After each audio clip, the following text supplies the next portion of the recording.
శ్రీమహాగణాధిపతయే నమః. ఓం గురుభ్యో నమః. ఓం శ్రీమాత్రే నమః. పరమేశ్వర స్వరూపమైనటువంటి జ్యోతిష, వాస్తు మరియు ఇతర అనేకమైనటువంటి శాస్త్రములను మనకు అందించినటువంటి మహర్షులకి నమస్కారం. హయగ్రీవ హయగ్రీవ హయగ్రీవేతి యోవధేత్ తస్య నిస్సరతే వాణి జనుకన్యా ప్రవాహవత్. అరుణాం కరుణాతరంగితాక్షీం ధృతపాశాంకుశపుష్పబాణచాపాం అనిమాదిభిరావృతాం మయూకైః అహమిత్యేవ విభావయే భవానీ. శ్రీమాత్రే నమః. ప్రేక్షకులకి లలితాంబిక అమ్మవారి యొక్క అనుగ్రహం పరిపూర్ణంగా కలగాలని కోరుకుంటూ, మనకి 2025 సంవత్సరం జనవరి నుంచి డిసెంబర్ వరకు ఉన్నటువంటి గ్రహస్థితి ఎలా ఉంది? సహజంగా మనం చూసుకోవాల్సింది ఉగాదికి చూసుకోవాలి, తెలుగు సంవత్సర సంబంధంగా చూసుకుంటే, ఎందుకంటే మనకి అదే ప్రామాణికం. కాకపోతే కొంతమంది అడుగుతున్నటువంటి కోరిక మేరకు చాలామంది ఏంటంటే మనకి జనవరి టు డిసెంబర్ లేదా ఫైనాన్షియల్ ఇయర్గా మార్చి నుంచి అట్లా చూసుకుంటూ ఉంటారు. కాకపోతే చాలామంది ప్లానింగ్ ఏంటంటే జనవరి నుంచి డిసెంబర్లో ప్లానింగ్ చేసుకుంటారు కొన్ని విషయాలు, ముఖ్యమైనటువంటి అంశాలు. అందుకని చాలామంది అడగడం వల్ల మనం జనవరి టు డిసెంబర్ చేస్తున్నాం. కానీ ఉగాదికి వేరుగా ఉంటుంది. అది విశ్వవసునామ సంవత్సరం ఎలా ఉండబోతుంది అనేది వేరుగా చేస్తాం. అది అయితే ఇక్కడ ఎప్పుడైనా ఒకటే గుర్తుపెట్టుకోండి, మేజర్ ప్లానెట్స్ ఏవైతే ఉన్నాయో అవే సంవత్సర ఫలితాలకి ప్రధానం. ఇక్కడ ఈ సంవత్సరం 2025 సంవత్సరంలో 4 గ్రహాలు పర్టికులర్గా మారిపోతున్నాయి. ఏమిటవి అంటే, శని భగవానుడు ఇక్కడ ఉండేటువంటి శని మార్చి 29వ తేదీకి మీనంలోకి మారిపోతాడు. మీనంలో ఉండే రాహువు శని ఇద్దరూ కలిసి మే 30వ తేదీ వరకు కలిసి ఉంటారు. గుర్తుపెట్టుకోండి, ఇది ఒక డిఫరెంట్ కాంబినేషన్. అలాగే ఇక్కడ ఉన్నటువంటి రాహు ఇక్కడికి మే 30వ తేదీకి, ఇప్పుడు ప్రజెంట్ ఇక్కడ ఉన్నటువంటి గురువు ఈయన వక్రించున్నాడు ప్రస్తుతం, ఈయన మే 15వ తేదీకి ఇక్కడ మారిపోతాడు. ఈ యొక్క గ్రహస్థితిని అనుసరించి ద్వాదశ లగ్నాల వారికి, లగ్నం తెలియదు అనుకున్న వారు రాశి నుంచి చూసుకోవచ్చు, ఎటువంటి ఫలితాలు జరగనున్నాయి, ఏ విషయాల పట్ల జాగ్రత్తగా ఉండాలి. జ్యోతిషశాస్త్రం అంటే ఏదో భయపెట్టేదో భయపడేదో కాదు, ప్లానింగ్ చేసుకోవడానికి మీకు మార్గాన్ని చూపించేది. కాబట్టి ఈ యొక్క ఫలితాలు చెప్తుంది నేనప్పటికీ కూడా చెప్పిస్తుంది సాక్షాత్ లలిత అమ్మవారిగా భావిస్తూ ఒక్కొక్క లగ్నం గురించి మనం తెలుసుకుందాం. మిథున లగ్నము, మిథున రాశి. మిథునం వారికి కనుక చూసుకున్నట్లయితే మీకు ఇక్కడ చూడండి, మే 15 వరకు 12లో ఉంటున్నాడు గురువు. ఎప్పుడైతే 12లో గురువు ఉంటున్నాడో ఇక్కడ ఇచ్చే రిజల్ట్ ఏమిటి అంటే వెరీ క్లియర్లీ ఇది మే 15 వరకు ఉద్యోగ సంబంధించినటువంటి విషయంలో అనుకూలత. ఇక్కడ విదేశాలకు వెళ్ళి ఉద్యోగం చేసే దాంట్లో అనుకూలత ఉంది. మే 15వ తేదీ నుంచి ఎప్పుడైతే మీకు ఈయన రాశిలోకి మారిపోతాడో, దశమాధిపతి లగ్నం, సప్తమాధిపతి లగ్నం అంటారు దాన్ని, అంటే ఆ రాశిలో కొంచెం సంచారాలు ఎక్కువ అవుతాయి, కొంచెం ఉద్యోగ అవకాశాలు వస్తాయి. దశమాధిపతి వచ్చే లగ్నంలో కూర్చున్నందుకు దాంతోపాటు ఉద్యోగంలో స్ట్రెస్ కూడా ఉంటుంది. అలాగే మరొక విషయం ఏంటంటే, ఈ గురువు యొక్క ప్రభావం తగ్గాలి, ఉద్యోగాలు ఎక్కువ స్ట్రెస్ ఉందనుకునేటువంటి వారికి అసలు శనగలు దానంగా ఇవ్వండి. ఎందుకంటే ఈ లగ్నానికి లేదా ఈ రాశికి బాధకుడు. ఓకే, అదేవిధంగా 4వ స్థానంలో కేతు ఉన్నందుకు మీరు ఏదైనా ప్రాపర్టీస్ అది తీసుకునేటప్పుడు పర్టికులర్గా చూసుకున్నట్లయితే, ఎటువంటి ప్రాపర్టీస్ అయినా తీసుకునేటప్పుడు కాస్త 1కి 4 సార్లు చూసుకొని తీసుకోండి. అంటే మీరు తీసుకునేటువంటి ప్రాపర్టీ సరైనటువంటిదా కాదా అనేటువంటిది. అంటే ఈ 4లో ఎప్పుడైతే కేతు ఉన్నాడో, ఇది పర్టికులర్గా ఏంటంటే మిథునం నుంచి 4లో ఉండే కేతు ఎప్పుడైతే మే 30వ తేదీ వరకు ఇక్కడ ఉంటాడో, ఏదైనా కన్స్ట్రక్షన్ కావచ్చు, ఏదైనా బిజినెస్ డీల్ రిలేటెడ్ సంబంధించినవి కావచ్చు, చేసేటువంటి అంశంలో కొంత జాగ్రత్త వహించాలి మే 30వ తేదీ వరకు. మే 30 తర్వాత ఎప్పుడైతే 3వ స్థానంలోకి వస్తున్నాడో, ఇక్కడ ఏంటంటే ముందు తర్వాత అనేటువంటివి చాలా స్పష్టంగా చూపిస్తున్నాయి. 3వ స్థానం కమ్యూనికేషన్స్, సిగ్నేచర్స్, అగ్రిమెంట్స్, ఏదైనా ఒక ఇంటర్వ్యూకి వెళ్ళినప్పుడు తీసుకునేటువంటి జాగ్రత్తలు, ఒక వివాహ సంబంధించిన నిశ్చయితాంబూలాలు, ఇవన్నీ.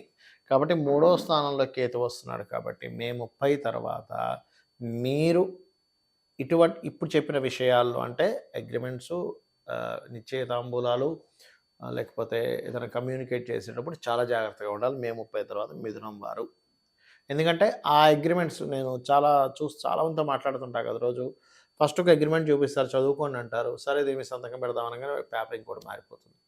చాలా కేర్గా ఉండండి. ఒక అగ్రిమెంట్ చేసేటప్పుడు మే 30 తర్వాత ఆ అగ్రిమెంట్ కాపీ ఒకటి మీ దగ్గర పెట్టుకోండి. ఎన్ని పేజీలు, ఏ మ్యాటర్ ఉంది, ఒక ఫోటో తీసుకోండి, లేకపోతే ఒక జిరాక్స్ తీసుకొని పెట్టుకోండి. రేపొద్దున ఏదైనా తేడా వస్తే ఇట్స్ వెరీ క్లియర్లీ మీరు చెప్పొచ్చు, బాబు ఇది మనం అనుకున్నది, ఇక్కడేదో తప్పిదం జరిగింది, మార్పు జరిగిందని. ఎందుకంటే సొసైటీ ఇలా ఉన్నప్పుడు మనం జాగ్రత్తగా ఉండాలి. సొసైటీని బ్లేమ్ చేయడం కాదు ఇక్కడ. అలాగే మరొక విషయం ఏంటంటే ఇక్కడ ఈ మిథునం వారికి ఎప్పుడైతే రాహువు మే 30 నుంచి 9వ స్థానంలోకి వస్తాడో, ఇది గోచారంలో కొంత పితృ సంబంధించినటువంటి ఎనర్జీ ఫామ్ అవుతుంది. దీన్ని బట్టి ఏంటంటే పితృ కర్మలు ఎక్కువగా చేసుకుంటుండాలి. అప్పుడు దేవతా ఆరాధనతో పాటు పితృ ఆరాధన కూడా బ్రహ్మాండంగా మీకు కలిసి వస్తుంది. అలాగే మరొక్క విషయం ఏంటంటే ఇక్కడ గమనించినట్లయితే ఈ దశమ స్థానంలో శని ఉన్నందుకు మనం ఇందాక చెప్పుకున్నట్టుగా కాస్త శ్రమ ఎక్కువగా ఉంది అన్నప్పుడు మాత్రం శని భగవానుడి దగ్గర దీపారాధన చేయండి, అన్ని విధాలా బాగుంటుంది. మరియు మీరు లలితా సహస్రనామాలు ఎక్కువగా శ్రవణము లేదా పఠనం చేయండి, అన్ని విధాలా బాగుంటుంది. దేశకాల సంబంధంగా కలిగేటువంటివి ఎటువంటివి ఉంటాయి సర్వసాధారణంగా ఈ యొక్క గ్రహాలు మారినప్పుడు అంటే, మనము గత వీడియోలో చెప్పుకున్నాం ఒక 1.5 ఇయర్ బ్యాకే. ఏంటంటే శని ఒక్కొక్క రాసుల్లో ఉన్నప్పుడు ఒక్కొక్క రెవల్యూషన్ తీసుకొస్తాడు, బిజినెస్ పరంగా చాలా మార్పులు తీసుకొస్తాడు అని. శని మనకి కుంభంలో వచ్చే ముందే మనం కుంభంలోకి వస్తున్నప్పుడు చెప్పుకున్నాం, టెక్నాలజీ వైజ్గా బిజినెస్ వైజ్గా చాలా మార్పులు తీసుకొస్తాడు అని. అదే మనకి 30 సంవత్సరాల క్రితం చూసుకుంటే కనుక కంప్యూటర్ అనే దాన్ని పెంచుకుంటూ వచ్చాడు 30 ఏళ్ళ నుంచి. ఇప్పుడు శని ఇక్కడికి వచ్చేసరికి ఏమైంది, ఏఐ అనేటువంటిది ఇచ్చాడు. మీనంలోకి వెళ్ళినప్పుడు ఏమవుతుందంటే సర్వసాధారణంగా అక్కడ ఫైనాన్షియల్ రిలేటెడ్ సంబంధించిన విషయంలో అనేకమైనటువంటి మార్పులు వస్తాయి. ఫైనాన్స్ వాడే విధానంలో కొన్ని కట్టడులు, కొన్ని ధర్మ సంబంధం కొన్ని కట్టడులు ఏర్పడతాయి ఒకటి. రెండవది ఏంటంటే ప్రతి ఒక్కరూ కూడా ఉపాసన చేయవలసిన పరిస్థితి వస్తుంది. అంటే ఏదైనా ఒక దీక్షలాగా కానివ్వండి, ప్రతి ఒక్కరు కూడా ఒక అనుష్ఠానం తీసుకోవాల్సిన పరిస్థితి ఉంది. ఎందుకంటే శని ఇక్కడ నుంచి మీనంలోకి మేషంలోకి వెళ్ళినప్పుడు మనం గతంలో చెప్పుకున్నాము సార్ ఏంటంటే, మేష శని సంచరించేటప్పుడు 6.5 సంవత్సరాలు దాదాపుగా మీరు గమనించండి. ఇక్కడ ఏఐ ఎప్పుడైతే వస్తుందో మనకి సొసైటీలో కూడా చాలా మార్పులు వస్తున్నాయి. ఎవరికి వారు సొంతంగా ఏదైనా చేసుకోవాల్సిన పరిస్థితి రాబోతుంది అని మనం 1.5 ఇయర్ బ్యాక్ ప్రిడిక్ట్ చేసాం. అన్ని ఉద్యోగాల మీద ఆధారపడి ఉండకండి, ఉద్యోగం మీద ఉన్నప్పటికీ సైడ్ ఒకటి చేస్తూ ఉండండి, అది చాలా ముఖ్యమైనటువంటిదని.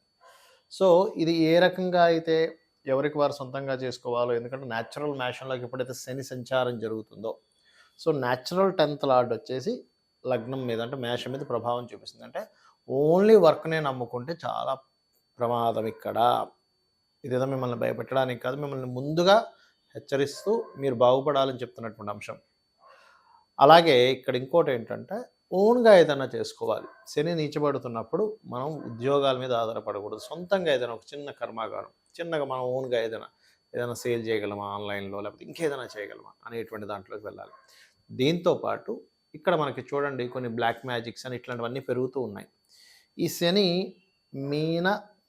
మేషరాశుల్లో సంచరించేటప్పుడు ముఖ్యంగా కొన్ని ధర్మ సంబంధించినటువంటి విషయాలకి, కొన్ని కోర్టు రిలేటెడ్ సంబంధించిన ఇష్యూస్కి, కొన్ని నెగటివ్ ఎనర్జీస్కి ప్రభావం ఎక్కువగా ఉంటుంది ఇక్కడ శని సంచారం జరిగేటప్పుడు. అందుకని ప్రతి ఒక్కరు కూడా వారి వారి లగ్నాలను బట్టి, వారి వారి రాసులను బట్టి, వారికి ఏ దేవత ఇష్టమైతే ఆ దేవత అనుష్ఠానం రోజు ఉదయం ఒక అరగంట, సాయంత్రం ఒక అరగంట సేపు చేసుకోవడం మిమ్మల్ని, మీ యొక్క కుటుంబాలను అన్నింటినీ రక్షిస్తుంది.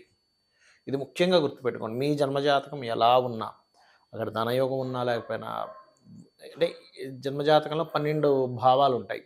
ఆ 12 భావాలు ఎలాగున్నా కూడా మీరు అమ్మవారిని పట్టుకోగలిగితే, లేదా మీ ఇష్టదేవతని అంటే లలితాదేవిని పట్టుకుంటారా, విష్ణువునా, లేకపోతే శివున్నా, కాళికా అమ్మవారినా, లేకపోతే దశమహావిద్యల్లో ఏదైనా ఒక విద్యను తీసుకొని గురువుగారుల దగ్గర తీసుకొని మీరు ఉపాసన చేస్తున్నారా అనేటువంటి చాలా ముఖ్యమైనటువంటి అంశం రాబోయేటువంటి 5 to 6 years లోపల. ఎందుకంటే మనకి ఇక్కడ శని భగవానుడు ఇక్కడికి మారబోతున్నాడు. దీనివల్ల చాలా చాలా మార్పులు వస్తాయి. అదేవిధంగా శనితో పాటు మనకి గురువు కూడా ఇక్కడికి వెళ్తున్నాడు. ఎప్పుడైతే గురువు ఇక్కడికి వెళ్తాడో మే 15వ తేదీ నుంచి వ్యాపార సంబంధించినటువంటి విషయాల్లో అనేకమైనటువంటి అద్భుతమైనటువంటి అవకాశాలు కావచ్చు, మార్పులు కావచ్చు, బాగుంటుంది. అదిగాక మనకి విశ్వవసు నామ సంవత్సరం నెక్స్ట్ చెప్పుకున్నాం. క్రోధినామ సంవత్సరం అంత ఘోరంగా అయితే ఉండదు, గుర్తుపెట్టుకోండి. అలాగే కేతు ఎప్పుడైతే ఇక్కడికి వస్తున్నాడో, రవి రాసుల్లోకి వస్తున్నాడో, రవి అధిపతి అవుతాడు నెక్స్ట్. కాబట్టి ఏంటి, కేతువు అక్కడికి వచ్చినందుకు ఆ 1.5 ఇయర్లో చాలా పెద్ద పెద్ద వాళ్ళు, అంటే మే 30వ తేదీ నుంచి ఒక 1½ ఇయర్‌లో దేశాన్ని పాలించేటువంటి చాలా పెద్ద పెద్ద వాళ్ళకి కీర్తి రావడం జరుగుతుంది. మార్పులు జరుగుతాయి. ఇది ఇచ్చేటువంటి రిజల్ట్ ఇది. అలాగే ఈ రాహు ఇక్కడికొస్తున్నందుకు కొన్ని చూడండి ఒక్కోసారి మనం అంటుంటాం. ఏవండీ కొన్ని నిధులు దొరికాయి, నిగూఢమైనటువంటి విషయాలు బయటపడ్డాయి. నిగూఢమైనటువంటి విషయాలు బయటపడేలా చేస్తాడు రాహు ఇక్కడికొస్తున్నది. అంటే ఏమిటి? గోచారంలో తిరిగేటువంటి గ్రహాలు ఈ ఫలితాలిస్తాయి. అలాగే నేను అందరికీ చెప్పేది ఒకటే ఫైనల్‌గా మీ గ్రహస్థితి ఎలా ఉన్నా ఒకటే గుర్తుపెట్టుకోండి. అమ్మవారిని నమ్ముకొని, భగవంతుడిని నమ్ముకొని, ధర్మంగా మీ పని మీరు చేసుకుంటూ వెళ్ళిపోండి. ఈ ప్రతీది కూడా అమ్మవారికి సమర్పిస్తూ చేయండి. ప్రతీది కూడా. రిజల్ట్ 100కి 200% పర్ఫెక్ట్‌గా మీకు ఏది మంచిదో అది జరుగుతుంది గుర్తుపెట్టుకోండి. ఎప్పుడు కూడా భగవంతుడిని కోరుకునేటప్పుడు నాకేది మంచో అది చెయ్యి స్వామి లేదా తల్లి కోరుకున్నట్లయితే ఖచ్చితంగా మంచి జరుగుతుంది. ఇక్కడ ఒకటేంటంటే మెయిన్‌గా ఈ మీన, మేషరాశుల్లో సంచరించేటప్పుడు వీలైనంత మట్టుకు కాలభైరవుణ్ణి గానీ, లేదా కాళికా అమ్మవారిని గానీ ఎవరైతే ఎక్కువగా స్మరిస్తారో మీ ఇష్టదైవాన్ని కూడా స్మరించుకోవచ్చు. దానికేం ప్రాబ్లమ్ లేదు. ఇంకొంచెం నెగెటివ్ ఎనర్జీస్ లాంటివి ఏవి కూడా ప్రభావం పడకుండా ఉంటుంది. ఇది గుర్తుపెట్టుకోండి. శ్రీమాత్రే నమః.